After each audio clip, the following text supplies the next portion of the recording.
Well, welcome back to another episode of The Sweet Spot, brought to you by the Racing Post in association with SBK. It is Majors Week. The US Open is upon us, and a red-hot tipster is with us as well. Steve Palmer, take a bow. My man, 69-1 winner last week. I hope you're well. Hiya, Dave. Yeah, I'm well, thanks. How are you? I'm feeling good. It was a grueling week of golf last week. We had lots of highs and lows. The low point was probably Mark Leishman's back-to-back double bogeys on Saturday night. He was leading LIV Virginia and then dropped away. But the high point was definitely the playoff in the Canadian Open, which we'll come to. Yes, the Fox doing the business, Fox in the box. Right, it's of course US Open week. It's going to be brutal this week, but welcome to the Racing Post YouTube channel. Do like, comment and subscribe. We'll get through all the comments, or some of the comments from last week. Lots of happy punters, armed and ready, locked in, ready to go. Any time to celebrate, Steve, or have you just been straight into the US Open? Well, the Canadian Open finished on Monday morning, David. It dragged into Monday morning. Very exhausting Sunday night. But no time to celebrate, but that's fine. This is exactly what happened before the USPGA, and we won before the USPGA, and we messed up the USPGA. So we need to be focused on the major, and we are. I promise you we are. Well, regular viewers will be fully aware of the good week, bad week, good week, bad week. So we're here to buck that trend this week in some style as well. Of course, our friends here at SBK are our sponsors, so do make sure you jump on, open an account with those guys, betsbk.com. Bet 10 and get £40 in free bets. So I'm sure Steve will furnish you with a few selections for the US Open this week. You can have a tenner on and you can have the free bets on as well. Terms and conditions apply there. 18 plus, of course. Right, before we get into the action, let's look back before we look forward. I know you like to go in chronological order, Steve. So a Scot did the business in the KLM Open. Talk to us. Yeah, big price Scot, Connor Syme. I think 175-1 was available. Awful conditions for the tournament all week. We mentioned it was going to be windy all week, but there's lots of rain as well. So a Scotsman handled the rough weather better than anyone, which is understandable, I guess. Scotland is gets its fair share of bad weather, Dave. I don't know how often you've been to Scotland, but I've been drenched to the pants many a time at an Open Championship in Scotland. So the Scottish guys have grown up in rough weather, and Connor Syme looked entirely comfortable in it. Neat and tidy player. He's the sort of player that we were looking to back last week. Very accurate driver, handled the conditions better than anyone. And just a fascinating point, Dave. This peer group that he's in, I'm not sure you're aware, like all of his best friends, there's a group of 4 that have been doing really well on the DP World Tour. You got Callum Hill won the Joburg Open in March, Richard Mansell won the Singapore Classic, and then Ewan Ferguson nearly won the Soudal Open. So these 4 just hang around with each other. On the DP World Tour, they practice together, they eat together. They're just inspiring each other. It's fascinating to see this little group of friends egging each other on. Do they share the same coach or management company or anything like that? I love all that. When they're all in a team together. They share everything together. It's everything. Everything. Yeah. I'm not suggesting any swinging parties or anything. Don't want Richard Mansell on the phone, but they're just so close. 2 of them live in Dubai together. I think Mansell and Ferguson. They're neighbours in Dubai. So I just think it's worth saying, because we're always looking for ways of finding the winners on this podcast, and you can get mocked sometimes when you come up with these sort of seemingly spurious reasons, but it's quite clear that these guys are inspiring each other, and Connor Syme came out of nowhere to win last week at a big price. And the disgust from punters I saw on socials, just on the conditions here. People question, what sort of tournament is this? Like, there was all sorts going on. Yeah, I mean, we knew it was going to be a rough week, and 2 players handled it better than anyone. And Connor Syme, who's blown chances in the past, his reaction to the win. Did you see his lady wife? I don't know whether they're married actually. His partner came onto the green, and his first reaction was a terrible expletive actually when he turned around and saw her, because that was a surprise, wasn't it? He didn't know she was there. I don't think. Yeah, and I think surprised that he won so comfortably. He took a 4-shot lead going up the last, and in the past, Connor Syme has blown chances, but just before his 30th birthday, he turns 30 next month. It was a really controlled performance, and he was always in full control. So, big price winner in the KLM Open. Jaden Shaper played well again, Dave. Keep an eye on Jaden Shaper, as we always do on Sweet Spot. He finished 3rd on his own, so I think a maiden DP World title for Jaden Shaper coming soon. And I know you were disappointed with Rafa Cabrera Bell. We were well in the hunt for a really juicy place return all week. Rafa Cabrera Bell, 250 to 1 chance. I had him at 175 to 1, getting 12 places, Dave. Inevitably, he finishes 13th. He closed with 7 consecutive pars, 2 par 5s in that He run. was on So the par train. on the That's just par not train. acceptable. He couldn't get off the par train. But yeah, we mustn't grumble about the KLM Open because obviously the day got better as we went on. Right, we will move on then. Let's go to the livers. Now, before we got into the livers last week, I, as I always do, chucked out the market and said to you, how often do these front players, the fancy players in the live events, win these events? And how foolish of me was that? Neiman again, 6 wins from his 21 starts on the live tour. Yeah. And he's won 4 of the first 8 events this season. This Absolutely. guy, I'd like to be a pound behind him. Prolific. Yeah. He won 50% of the live events this year. He's won an absolute fortune. He's made more money than any other golfer on the planet this year. I mean, they don't play many events, the live guys, but he makes Scotty Scheffler look like a pauper, Dave. Scotty Scheffler is a peasant compared to Wacom Neiman, because you get $4 million for every live win. So you do the math. You get plenty of money for finishing last on the live circuit. So he's absolutely swimming in cash. I mean, I've got a friend who likes to keep all his money under his bed, Dave. He's not a fan of banks. He's not a fan of banks. So he literally stores every available money he has under his bed. And I was wondering this morning if Wacom Neiman wanted to put all of his 2025 earnings in his bedroom, would he even fit? If he's getting past $20 million, can you fit $20 million into a? There's that scene. I don't know if you've seen Breaking Bad, where there's like this big cube of cash, and there's people just laying on it, just swimming on it, and I can imagine him doing that. But we'll get onto him and all sorts. But it's all well and good, but his performances outside of that, we're still waiting for him, aren't we? Yeah. We've got a lot to discuss about Wacom Neiman, because he's a serious runner this week. He's a 26-year-old at the peak of his powers.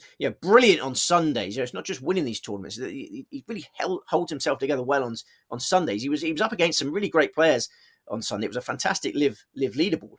Wacom Neiman, big runner in the US Open. We'll discuss later.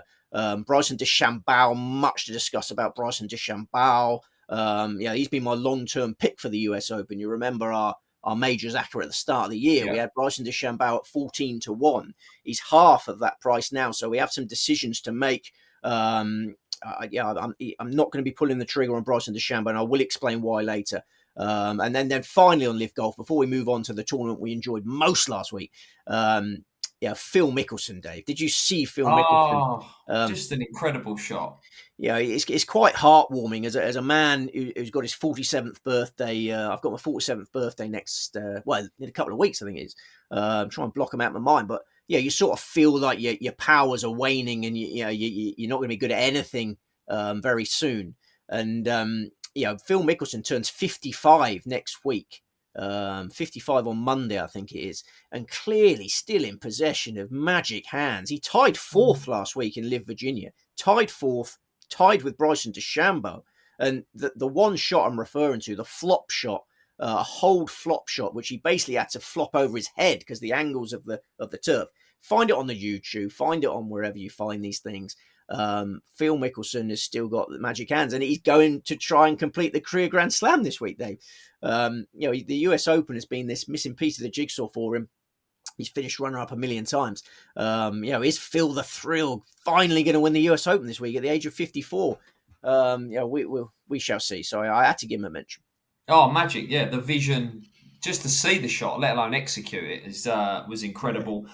Steve, before we move on, I've got to ask you. I mean, I saw GMAC was obviously on the leaderboard, and he finished second. And to me, some of these live events, there is a bit of randomness to it. It seems like, obviously, we're talking about Neiman winning sort of every other week, but it feels like the sort of event that you could just kind of throw a couple of random darts at big prices, and you might get a run for your money, because players just pop up out of nowhere. Just all of a sudden, they're on the leaderboard and they're in contention. Well, that was an astonishing performance from Graham McDowell. That is not the sort of course you'd think he would be competitive on. I think we chanced him last year or the year before in LIV Hong Kong or somewhere where precision was really important. But yeah, an astonishing performance from Graham McDowell. Martin Keimer, of course, was floating around the leaderboard last week as well. So you never know what's going to pop up on the LIV circuit. But yeah, the top four in the betting, as you were alluding to last week, dominate the market and normally win the titles. Yeah, let us know in the comments below your thoughts on sort of live events, any punting angles you've been getting on. If you've just been back in Neiman every week, I think you'd be going all right if you have done. Anything else to add before we get on to the glory of the Fox? Let's get on to the fantastic Mr. Fox. Lovely. Right, Ryan Fox then. It was a playoff with Sam Burns. Before we get on to the winner, you mentioned the jocks all together, friendly, egging each other on, and every time I see Sam Burns mentioned on my screen, Scotty Scheffler's name gets mentioned as many times as Sam Burns' name does. In the frame again, failing to convert. Well, they had their first babies at a very similar time, didn't they? I mean, Sam Burns, in between setting the clubhouse lead on Sunday and then the playoff, was interviewed carrying his bouncing baby boy, baby Bear, if I remember rightly. His son's called Bear. He is very good friends with Scotty, but obviously he doesn't have the same killer instinct as Scotty. There was a 2-hour gap between finishing the round. He played that back nine spectacularly, Sam Burns. He shot 6 under par on the back nine. Heartbreaking for Ryan Fox fans because 18 under par was a really competitive total. But when he came back 2 hours later, he wasn't as sharp. I mean, his driving was good in the playoff, but after his drives, he was very poor, wasn't he? Nearly span a wedge from 75 yards, nearly span it into the water. Dodgy on the greens. He's a fantastic putter normally, but the pressure seemed to get to him on Sunday in the playoff. Thank goodness. Right, on the Fox, fantastic Mr. Fox. He was there or thereabouts all week and did get the job done. I think it was the second playoff hole, wasn't it? I text you after the first playoff hole. This is over. Burns had his chance. That dreaded M word, the momentum. Well, I mean, it was a unbelievable playoff. I mean, it was difficult for me because my sister-in-law was staying at our house and she was sleeping in the lounge. So obviously it went on so late. So I had to surrender the big TV in the lounge and then go up to my little TV in my bedroom. And my eyesight is so poor. Did you not tell her? Listen, 69-1. This is, stick her in the shed or something, mate. I did not want to start talking about 69s around my sister-in-law, Dave. I like to welcome visitors to our house. Yes. I let her have the big TV. I thought I'll go off to the bedroom and watch it up there. But then I forgot how bad my eyes are, and this TV is right in the corner. So basically, normally I lie in bed and it doesn't really matter what I'm watching. But when you're following little golf balls, and they mean a lot to you, there's a lot of money on the line. I was basically just standing in my bedroom watching the golf from point blank range, and the playoff just went on and on and on, Dave. And, it was a late one, yeah. It was brutal, and thank goodness it had a happy ending. Sorry, this podcast has turned into something it really shouldn't. But yeah, Ryan Fox just kept plugging away. He kept plugging away and never gave up. I mean, he was 3 behind with a handful of holes to go. He birdied 14, he birdied 15, so he got within 1 with 3 holes to play. Was you still believing at that point? Was you still a believer? I never stopped believing, Dave. I never stopped believing. After he birdied 15, I thought, right, we've got a great chance of a playoff here. But then on 17, did you see the putt on 17, Dave? He had a chance on 17 from about 8 foot, and it was a horrible pull. And I thought, oh blimey! So then he's going at the last, needs a birdie to get into the playoff, and had to lay up because the conditions were so tough. The wind's in the face, and then the putt on the final, so on the 72nd hole. Just fell in on the left side, didn't it? And that was the highlight of the golf. It's all between the years. It's all between the years, isn't it? When it comes down to it, all these guys can play, but to have dusted himself down off of 17, done that on 18, and then get the job done, incredible. Yeah, this fourth extra playoff hole in the end, Dave, and the shot he hit on the fourth extra playoff hole, the 3-wood to 7 feet. Pile pressure on Sam Burns. Ryan Fox has said it's the best shot of his life in the circumstances. He was over water into the wind. Perfectly struck 3-wood, and then Sam Burns under enormous pressure in the back of his head. He's thinking, "Oh, Fox is probably going to make eagle here. I need to get I need to get this in, and he's whacked it past. It's a pretty meek surrender from Sam Burns. The best putter on the PGA Tour, statistically, 3-putted to gift Foxy the title. Great player, Foxy. Plays so fast. Right, comments. I know you like the comments. Before we get onto the US Open, Ender says, "You the man, Steve, on at 70s. Frankie Burton, great work again, Steve. Go on the Fox in the box." Richard Blackshaw says, "Brilliant, Steve. So unlucky Bayo didn't get in the frame for a juicy place double." Who else we got here? Mark D. Palmer, you legend. Was worth every bit of stress in the end. There's loads in there. It's that fantastic. Mark Lewis, top tipping again, Steve. I backed Foxy on Monday at 66 and snagged a little 80s as well. My first PGA Tour winner, not called Scotty, in 21 months. So well done, sir. Jay Shaw, wow, Steve, great tipping, fantastic, Mr. Fox. A lot of people kind of were on the roller coaster. There's a lot of mentions of the word stress along the way. So, well, if you're gambling responsibly, try and enjoy it as well. Yeah, absolutely. No, we did enjoy it. We did enjoy it, and it's very important now we use this opportunity we've got because we've all got full betting pots, and we've got a major coming up, and I'm really keen on making this one count. Right, let's get into it then, shall we? Shall we move on? Yes, sir.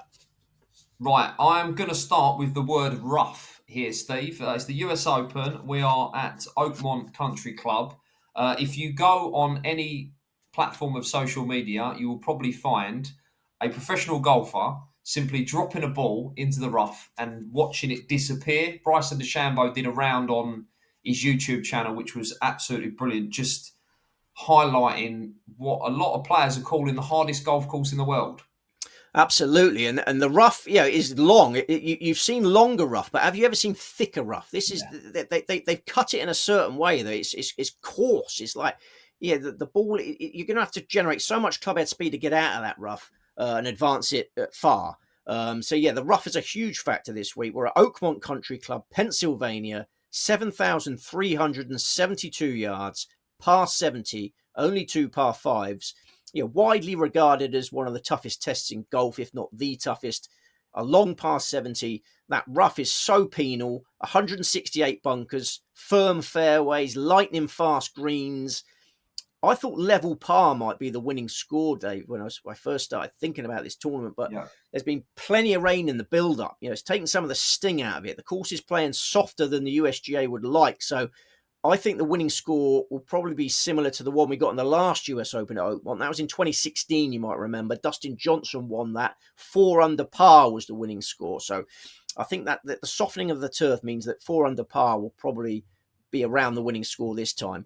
The greens are notoriously difficult. You talk about the rough, but the greens are just devilish. I mean, if you 2-putt a green this week, you're making progress up the leaderboard, I'd say. You see, I remember the 2016 US Open. There's loads of 4-putts, you've got to have such focus. The players that were out of contention in the 2016 US Open just lost focus, and I remember seeing lots of 4-putts.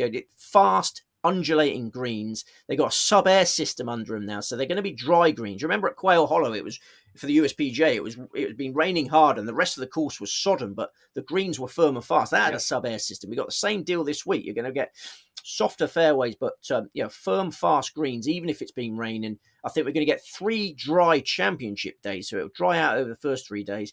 But we've got thunderstorms on Sunday, so just an extreme all-round test. A field of 156 going a post, and only the top 60 and ties make the cut. Right, let's put some more meat on the bones then. Last 3 winning scores here when the US Open was held at Oakmont. 1994, Ernie Els, 4 under par. Angel Cabrera, 2007, 5 over was the winning score. And as you mentioned there, DJ, 4 under. This is the 10th time Oakmont has hosted the US Open. 8 of the 9 winners were or have gone on to be multiple major winners. The last 3, of course, DJ Cabrera and Els, all multiple winners of majors. Takes a good one to win here, right? It does, and yeah, Angel Cabrera, when he won that one at 5 over par, he had 18 bogeys on his scorecard for the week. So yeah, that was playing a bit firmer and This fast. is what I want, though. I don't want Oh, just PlayStation golf, buddy, buddy, buddy, but I want to see pain. I want to see frustration, oh, struggle, stress. you're going to see that, Dave. You're going to see that. I don't think anyone will get any past 4 under. I think 4 under is the absolute limit of where they'll get to, because it's a point worth making. In 2016, they had graduated rough, you see. So they had certain cuts of rough. So just off the fairway wasn't as bad as further. But now for this one, as soon as you're off the fairway, you're in the horrible stuff. So this could be harder than 2016, apart from the softened fairways, making them wider targets. So you're gonna get what you're gonna get what you want, Dave. You're gonna get carnage. I know you like to Right, I want to see throw people more at you. suffer. Your Uncle Arnold said you can hit 72 greens in the Open at Oakmont and not even come close to winning. Yeah, because the greens are just the hardest greens in golf. I think Rocco Mediate said they're almost impossible. So you just no pressure relief this week, Dave. From tee to green, no pressure relief. You've got to be focused for 72 holes. It's in here. Yeah, this US Open's in here as much as anywhere. Right, some more. 2016 first hole, tough par 4, averaged 4.45. The 18th, tough par 4, averaged 4.32. Drivable par 4, 17th. I'm thinking we're going to get some drama at the end here. Is that what we're expecting? Yeah. There's one short par 4 that the big boys can get to, but the 2 par 5s are both over 600 yards. There's a 289 yard par 3. So you'd have your driver out on that one, wouldn't you, Dave? So we got a fascinating weekend. I'm thoroughly looking forward to it, but as ever, it will depend on the success of the tips whether I enjoy it or not.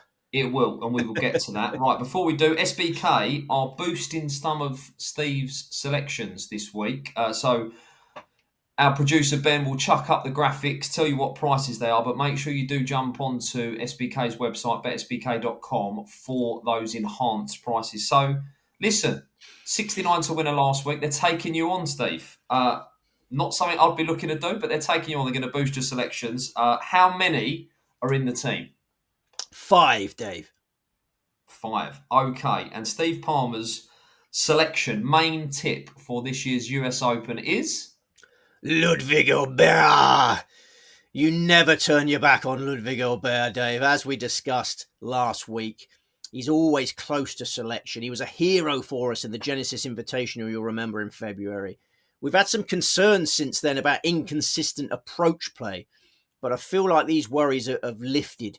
In his last 5 competitive rounds, those worries have drifted away. Closed with a 66 in the Memorial. Only one player in the field beat him in the final round of the Memorial. He finished 16th in that. Then last week, he was swinging better than he has for ages, Dave. It was so nice to see Ludwig swinging at his best again. He opened with a pair of 68s, then 65, 66 over the weekend. Finished the Canadian Open in 13th place. He was really unlucky on the 11th hole in round 2. He made a 7 on a par 3. Just tugged his approach shot into terrible rough. The rough in the Canadian Open was pretty bad in places. It took him 4 hacks to get out of that rough. So he made a quadruple bogey 7. But his golf swing generally was in mint condition, awesome driving, solid approach play, an ideal warm-up for a player that I think is going to win multiple major titles. I think this could be the first one. 7 of the last 9 US Open winners had never won a major before. It's an interesting stat, isn't it, David? This has become a major where first-time major winners have been winning. I think Aubert, he's the strongest of the major maidens. And temperament. I've just been bashing my head like this. I'll do some more. Oakmont is about in here. Ludwig Aubert has got the perfect temperament for Oakmont. He is completely unflappable. If you're watching Ludwig Aubert, you have no idea whether he's just made a quadruple bogey 7 or an eagle. Like he has the same manner, calm, often smiling. He's a serene golfer, and I think that's crucial this week at Oakmont. He's got some course experience, Dave. You might think this is his debut. Obviously, wasn't around in 2016, but it's not his debut. He played in the 2021 US Amateur Championship. Had a bad first round, had a good second round.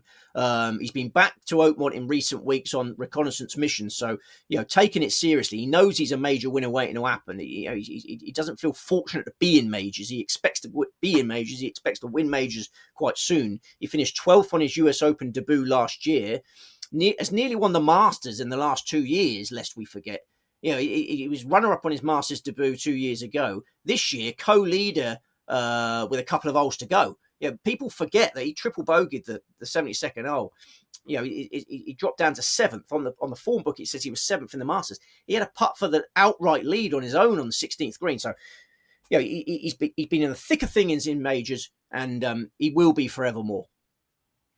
Yeah, and that's that about first time winning majors. Is coupled with what I said a little bit earlier on, that it's an event in which players win and then they go on to win more majors. Yeah. And this is a guy that's we think gonna win multiple majors. Absolutely, yeah. Dustin Johnson won this as his first one at Oakmont in 2016. Brooks Koepka won this as his first one, went on to win 5. Yeah, this can be the springboard to bigger and better things. And I think Ludwig Aubert potentially wins this week and then wins several majors. Can we just get another growl from you, Ludwig Aubert? Because I know he's a player that you love just saying. Yeah, I do. I remember being on holiday a few weeks back in Gran Canaria, and I was playing table tennis with my son. And do you remember? I had lots of arthritis problems that week, and every time I said Ludwig Aubert, it relaxed me. Yeah, and I had lots of people thinking I had mental problems, or whatever. But Ludwig Aubert. What a name! What a golfer! I can't wait to be on him for his first major victory. Okay, right. I was very excited, and to get to your selections, it was remiss of me not to just run through a betting show. So we'll give you sort of a rough guide at the top of the market before we get your next best. The Chef, the captain, 3-1. DeChambeau, 15-2. And then big prices, double figures, John Rahm and McIlroy, according to... Rory is double figure prices here. John Rahm, we'll get on to all of the market leaders, but Ludwig Aubert is next in behind sort of the top 4 in the market, alongside some very talented names. He is your main selection. Who is the next best? Joachim Niemann, the dominant force on the LIV circuit, as discussed. He won 2 LIV events last year. He's won 4 this year. 50% strike rate in LIV tournaments this year. I don't want to get bogged down in golf in politics, Dave. There's been too much of that for many years now. But there's some great players on the LIV circuit. And to have a 50% strike rate this season is incredible. He's playing so well. Always destined to be a superstar, Joachim Niemann. He's a former world number 1 amateur, Dave. 3 of my 3 main tips for this are former world number 1 amateurs. So of course they are. Brendan Jute's got a very lucrative week ahead selling the merch. Brilliant from a young age, and his maiden PGA Tour title came in close to here in the 2019 Greenbrier. So the Greenbrier was in West Virginia. West Virginia borders Pennsylvania, where we are this week. He won last week in Virginia. He spoke afterwards, actually, about how great it was to have such a short journey from LIV Virginia to the US Open. I think it was fantastic preparation last week. Do you remember going into the USPGA? I said, I'll rule out the livers because of their poor preparation. I think one of the commenters got the wrong end of the stick. I remember she was saying that thanks for pointing out that they're tired. I didn't mean that they were tired. I mean, LIV players don't get tired because they hardly play any events, and the ones they do play are 54 holes. The point I was making was that they were playing different types of courses, gallivanting all over the world, Saudi Arabia, Australia, Hong Kong, Singapore, etc., etc. Only one of the first 7 LIV events this season was in America. So that was the point I was making. But last week, ideal US Open preparation. Robert Trent Jones Golf Club, a course close to the US Open venue, and the same sort of track, long, soft, heavy rough. So I think the US Open is the major that the LIV players have prepared best for, and Niemann is the pick of them for me. All round class. His driving is superb. He's weakness free really, and Oakmont's going to test every club in your bag. He had his best major finish in the last major, the USPGA. That was his first major top 10. He finished 8th in the USPGA. He's maturing, Dave. 26 years of age, but he was speaking after LIV Virginia how he's expecting to make lots of bogeys this week. He's aware of the difficulty of the course. He says he's going to stay calm. So I like those comments. There's a calmness about Niemann and his US Open record. I know his majors record generally is disappointing. Bear in mind, a lot of them when he was really young. He played in a lot of majors when he was really young, but his US Open record as a professional is solid. He's had 4 US Opens as a professional, finished in the top 50 in all of them. He's made the cut in his last 5 majors. So yeah, I think maturing, coming of age, ready to contend for a major seriously for the first time. And the biggest factor as well is the big bank balance swagger that he's going to be coming with. That's it, Dave. That's it. No, he's never going to have to worry about money, and his game's never been in better shape. Yeah, the time has come. We've been waiting for Joachim Niemann to contend in a major. I'm pretty confident it's going to happen this week. The wait is over for Joachim. Right, that is the first 2. 3 more to come. I'm assuming we've got some big prices coming as well. Who's third in? Third in, Patrick Cantlay, my third former world number 1 amateur. He was top dog in the amateur rankings for 55 weeks. I think he probably would have won a major by now had he enjoyed an injury-free career.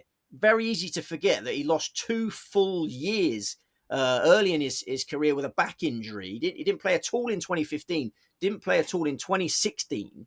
Yeah, he was humbled by injury early on in his career. He started winning on the PGA Tour at the end of 2017, FedEx Cup champion in 2021, got up to world number 3 in 2022, 7-time PGA Tour champion, but he's gone almost 3 years without a win now, Dave. I know a lot of punters have given up on Patrick Cantlay. I certainly haven't given up on Patrick Cantlay. I don't think you can. He's a 33-year-old, such a quality player, such a strong all-rounder, such a perfect US Open golfer, Dave.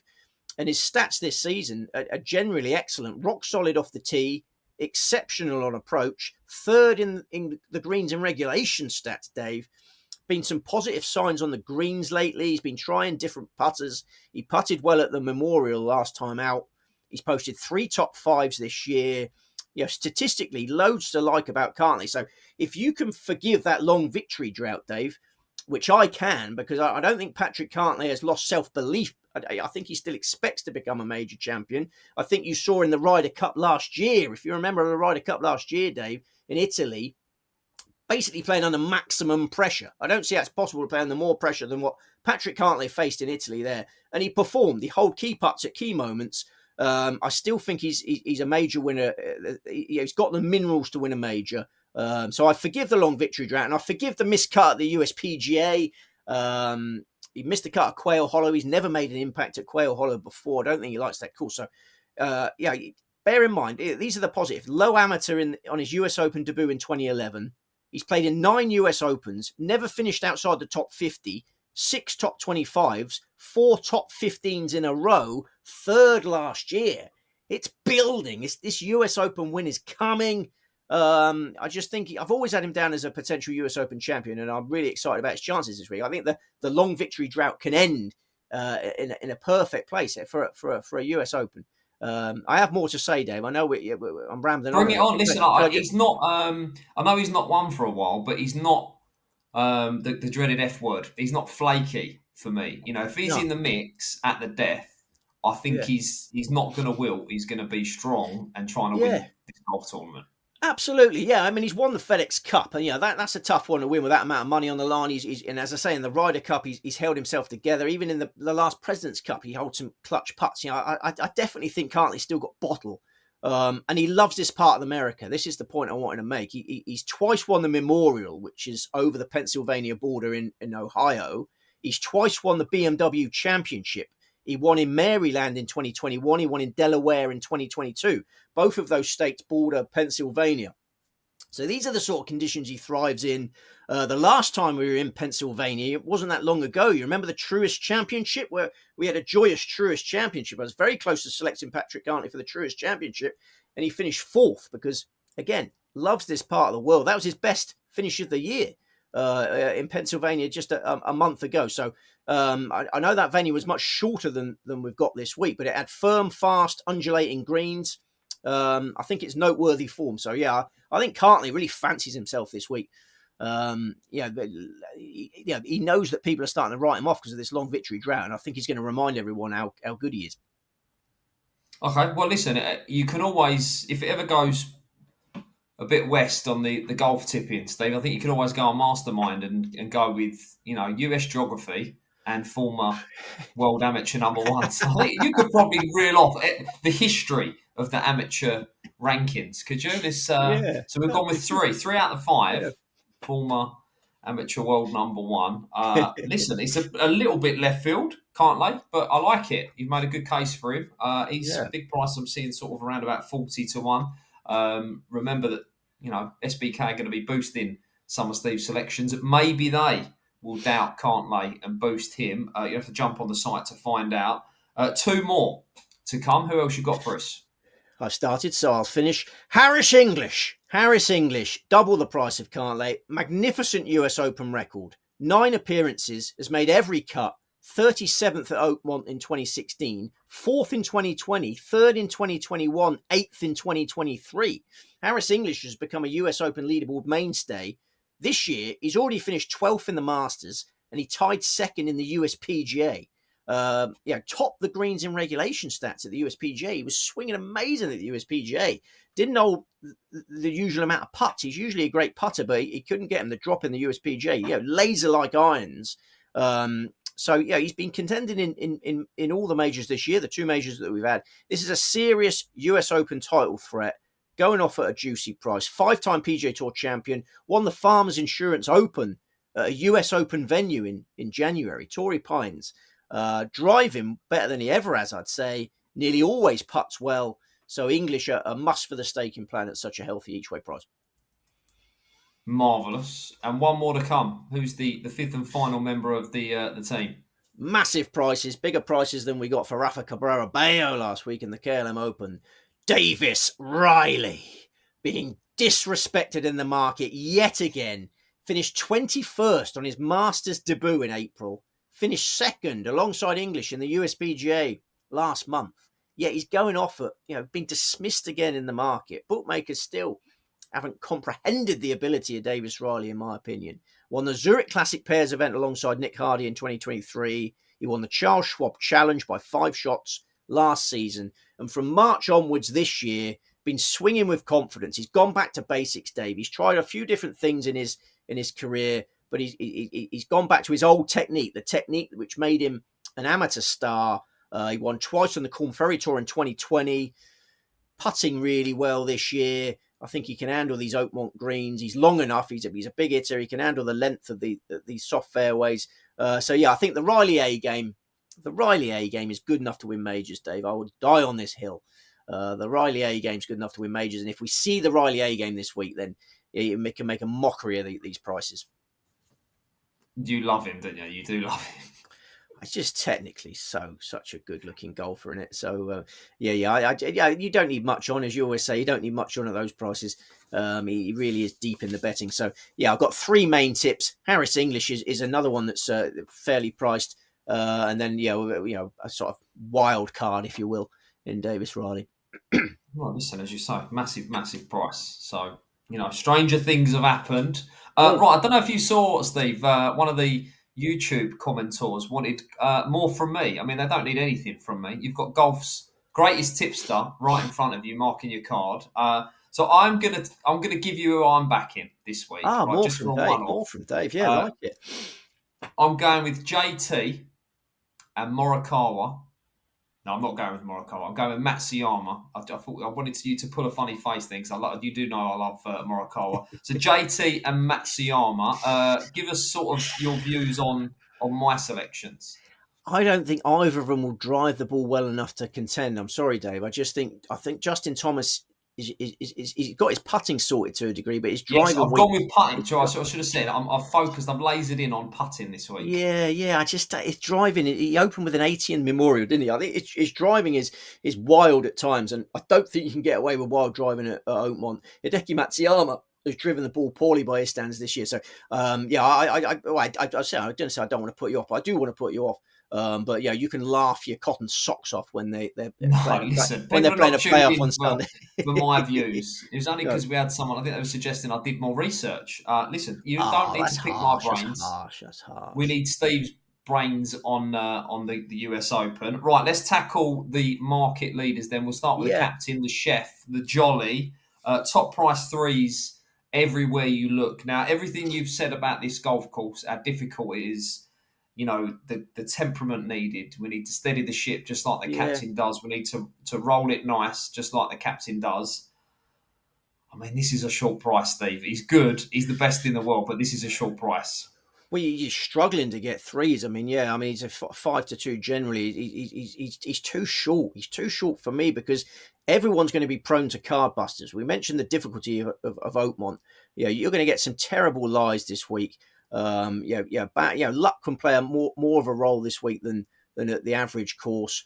Scheffler won't like. Scheffler can get fiery at times, and I think he might be unsettled by some of the lies he gets this week. He made his major debut in the 2016 US Open at Oakmont, so he's played Oakmont. He was an amateur back then, and he only missed the cut by a shot. So I think you'd say that was a creditable performance. He opened with a 69 and then 78 the next day to miss the cut by a shot. So that was 9 years ago. I think that was a useful citer. Now he returns as a 28-year-old. Obviously deserves favouritism and most likely winner by a long way.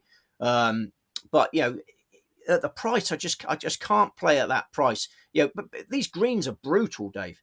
These greens can send you crazy. Scotty Scheffler has bad putting rounds. I know he's the best player in the world by a long way, but he has bad putting rounds. Really bad putting rounds, and he can miss short putts. A lot of these putts this week, Dave. The short putts have loads of break on them. You won't find many courses where you start the ball outside the hole on such short putts. Scheffler misses tiddlers on much easier greens than these. So I could see Scheffler having some really terrible spells on the greens. He has bad spells with the driver, we might add. The start of the final round of the USPGA when he was just hitting everything left. His card will be destroyed if he had a spell like that with the driver this week. It is just purely price. He's going off at Tiger Woods in his pomp prices now, isn't he? And I'm not ready to take the plunge on Scotty Scheffler at Tiger Woods in his pomp prices.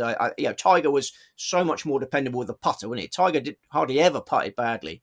Tiger did actually putt badly in the 2007 US Open Open, I remember. He was very similar price, slightly shorter if I remember rightly for that you one. You may remember. Yeah. Here we go, going back a long way now, aren't we? 2007 was Open, I think, and Tiger was the big warm favourite and putted poorly, but Tiger was such a better putter than Scotty Scheffler. So I can just see Scotty Scheffler having a nightmare on the greens, and I've no urge to play at those odds.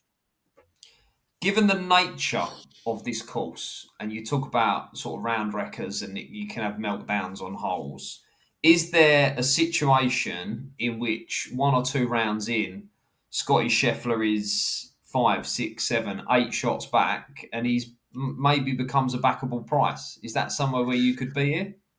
Well, we shall see, Dave. We'll have in-running previews on racingpost.com. We'll judge each day as it comes, but starting off with 72 holes on such a brutal golf course, I'm not playing at 5-2.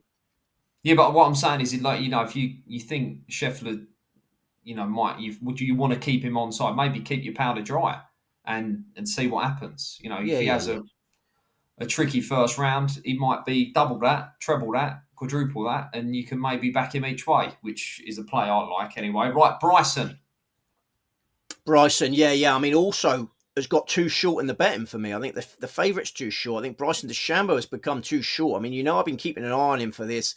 He's been my fancy for this for a long, long time. But I've now got 2.5 concerns, I would say. I generated 2.5 concerns last week. The first concern, the main concern, is these new irons that have gone in the bag. We were speculating last week whether they'd be in the bag for LIV Virginia. He was trying to get them built in time, and they were in the bag for LIV Virginia.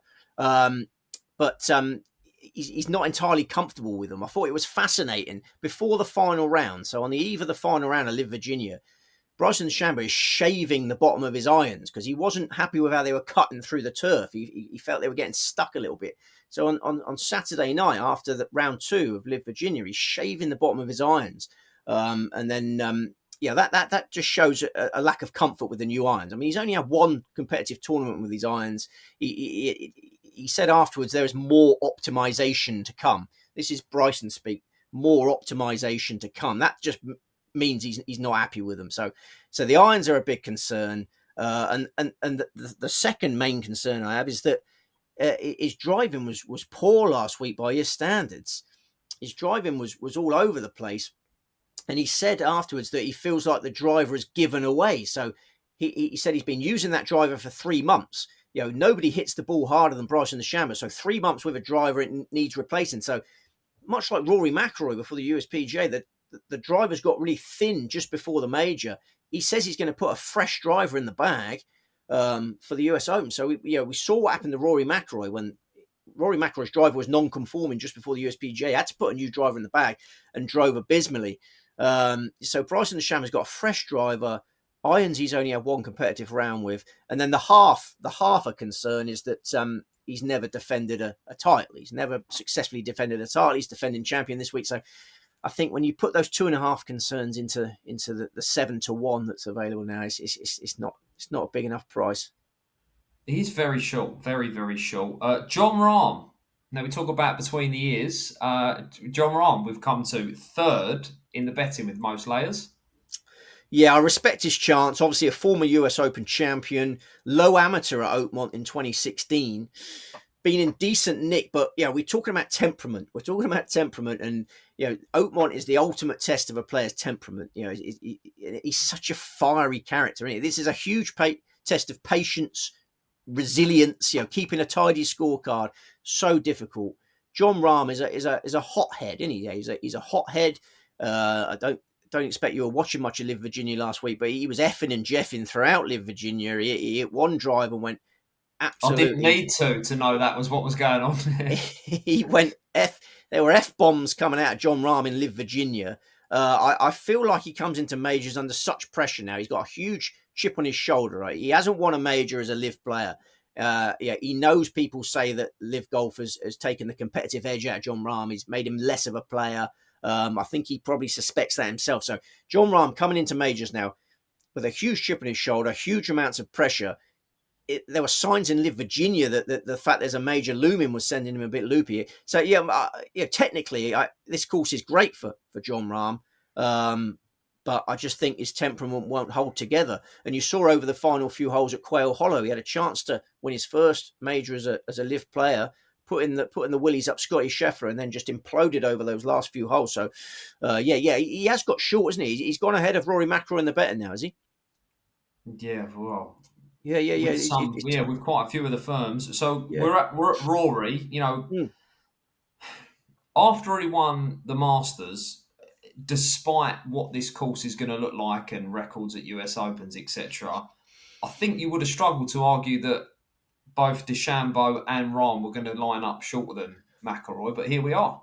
Well, here we are, and Bryson DeChambeau. I got put off Bryson DeChambeau last week. Rory McIlroy, I'm nowhere near selecting. I think he's a really poor price. I mean, his driving has been X-rated. His driving was X-rated at the Truist Championship, but then it spilled into the USPGA. I mean, obviously at the Truist, his driver was on its last legs, wasn't it? Yeah, the face was thin. I remember there was a couple of shots at the Truist where he hit a wild drive and then he looked at the driver. Yeah, the driver was clearly close to being non-conforming, and obviously it did become non-conforming, and then a new driver goes in the bag at the USPGA. His driving was terrible at the USPGA. He hardly hit a fairway at the USPGA.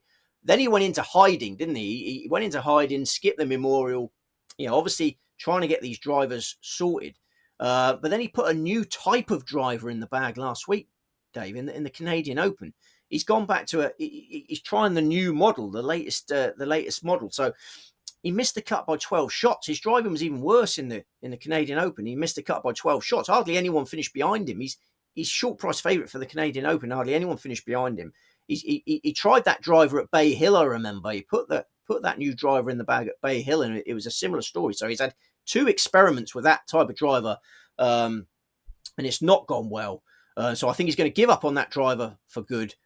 Probably go back to the old version, but huge driver issues. And as you say, Dave, after the Masters, I fell into this trap of assuming that he was going to be, I was on the train. He's going to win the lot. He's going to win the lot.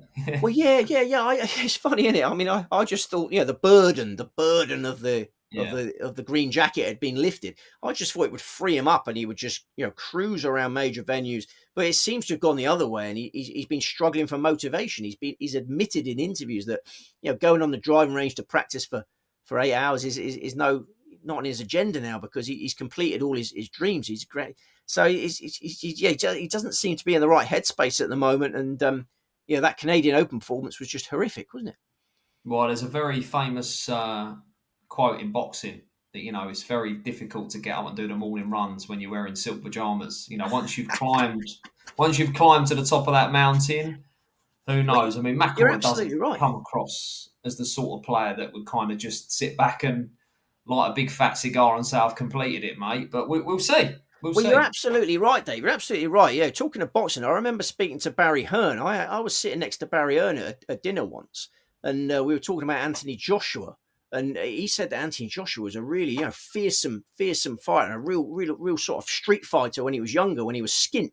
And then Yeah. as soon as he got fortunes, millions in the bank, he didn't want to get hit, and he was become less of a threat. So I think you're right. I think when money and success can weaken a man. Funnily enough. Right. Who else? Xander Schauffele, or Schauffele, as you like to call him. What are your Yeah. thoughts on him? Get the pronunciation right. Yes, Xander Schauffele. His driving's been poor this season. I mentioned that driving is so important this week. Xander Schauffele's driving has been well below his usual standard. It was dismal at Murfield Village last time out. Didn't drive the ball well there. So, it's just that club. I don't think Xander will hit enough fairways to compete this week.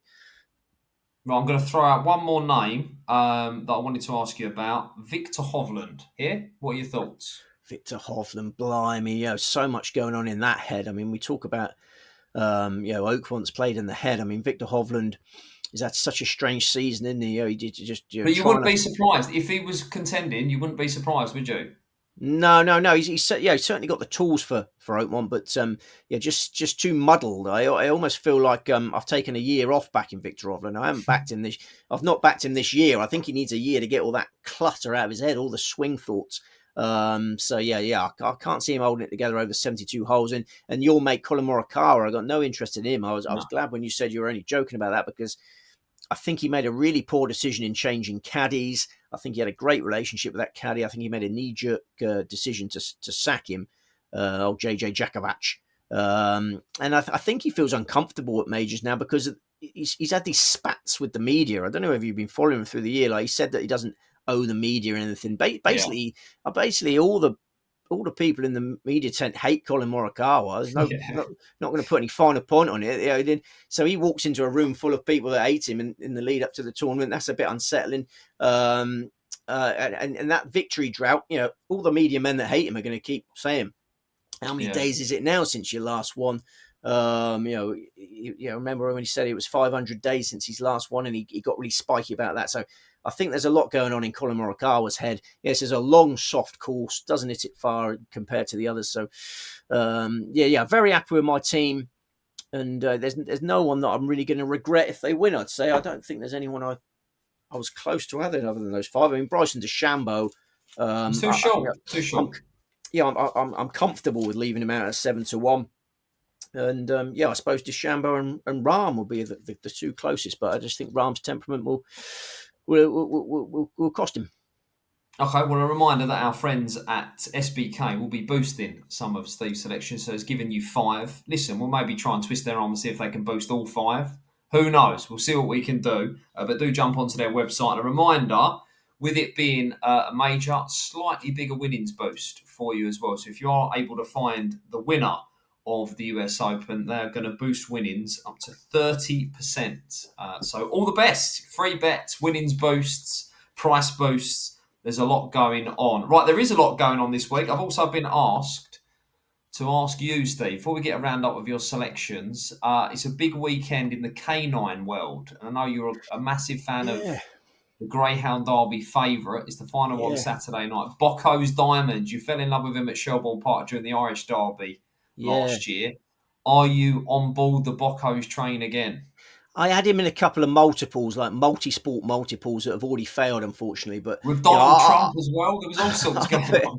I'll be cheering him on because I find it really heartwarming. Obviously, he dominated Ireland. He was the greatest greyhound Ireland's ever seen. And then he wasn't favourite in the anti-post book, was he? When he came over to the English Derby, so they thought he had to settle at the track. I guess was that it? They thought he had to Well, settle at he is sort of been favourite since he won the Irish Derby. Yeah, he's the dog to beat. Oh, But was he he? Oh, I hadn't been thought to when I first Toaster. he hadn't been to Toaster. Yeah, I think there were a couple of other dogs jostling for favouritism Yeah. when it first came out. But obviously now he's asserted himself, settled, and we are talking about the greatest greyhound of all time, I'd say. I'll be following his progress. I haven't got a financial interest now. I don't know what price is he now going into the finale. 11 to 10, even money. 11 to 10. Maybe the horse has bolted or the dog has bolted, I may get involved. I mean, you talk about other sports. I mean, the World Cup of Darts is coming up this weekend. Obviously, we're focused on the US Open, but the World Cup of Darts. Yeah, but I know you've got a view. Who do you like? Well, you've just got the greatest team that's ever been assembled in the World Cup of Darts. You know, the Lukes are together for England. Yeah. I was discussing this with Wayne Mardell in Spain the other day, and he said, "What price do you think they're going to be?" I thought they'd be 1 to 4. What a name drop, by the way! What a name drop! Well, just in Spain with Wayne, you know, we were chewing it over. We were chewing it over. I always like to get his name wrong because Phil Taylor always got his name wrong, and that winds him up. So Wayne Mardell, I said, I think they'd be 1 to 4. I think you'll struggle to get 1 to 4. And then England have opened up at 1 to 2. You can get 1 to 2 England to win the World Cup of Darts. This is the greatest team that's ever been assembled. Luke Littler and Luke Humphreys. I think they'll win comfortably. You could even have an each way bet at 1 to 2 at half the odds. I know I like to encourage each way bets at short price. Yeah, the next best is the Welsh team. They can't play them to the final. Have an each way bet at 1 to 2. If you've got deep pockets, trust me, that's a good bet. So you could have the Boccos England. You could have the Boccos England double on the side to help with your fund your US Open bets. Maybe. Good chat, Dave. They come here for the golf and they get. Well, trust me. Off the top of your head, I'm putting you on the spot a little bit here, but do you know the second favourites are for it? For the World Cup of Darts? Yeah, Wales. Wales. Gerwyn Price and Johnny Clayton. Maybe that'll be the final. But I just don't. Michael van Gerwen's not in the tournament. The Belgian side's quite interesting, but Dimitri van den Berg's been carrying a few injuries, so there's no one that can beat this England dream team. So have that in your multi-sport whackers. Sorry, you came here for the US Open. You've got dogs and darts. It's the complete package on it. We've gone after the good stuff. Right, give us a roundup then, Steve. It is the 2025 US Open. Who are the Steve Palmer picks?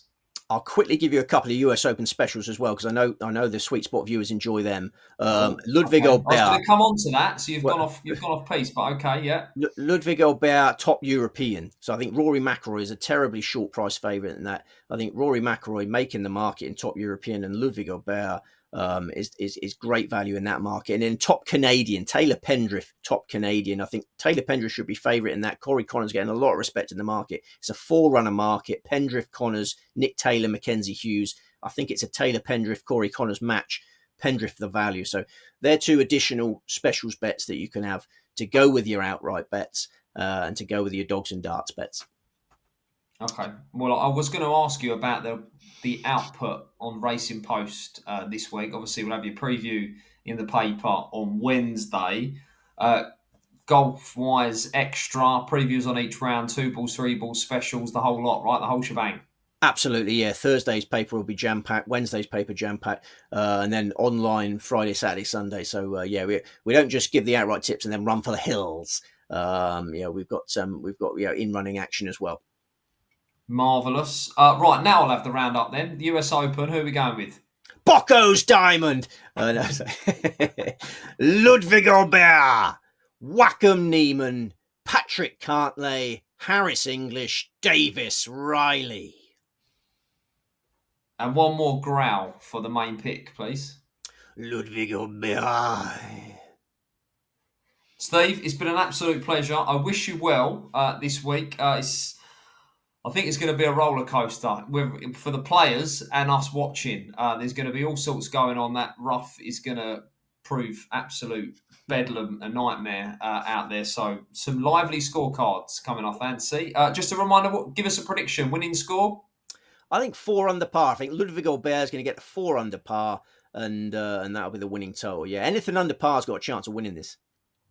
I want it to be 10 over the winning score. That's the kind of week that I'm looking for. Right, of course, you're here on the Racing Post YouTube channel. Do remember to like, comment, and subscribe. Enjoy the golf this week. SBK have got loads for you to get stuck into. Free bets, boosted winnings, boosted picks from Steve. Gamble responsibly, and we'll see you next week.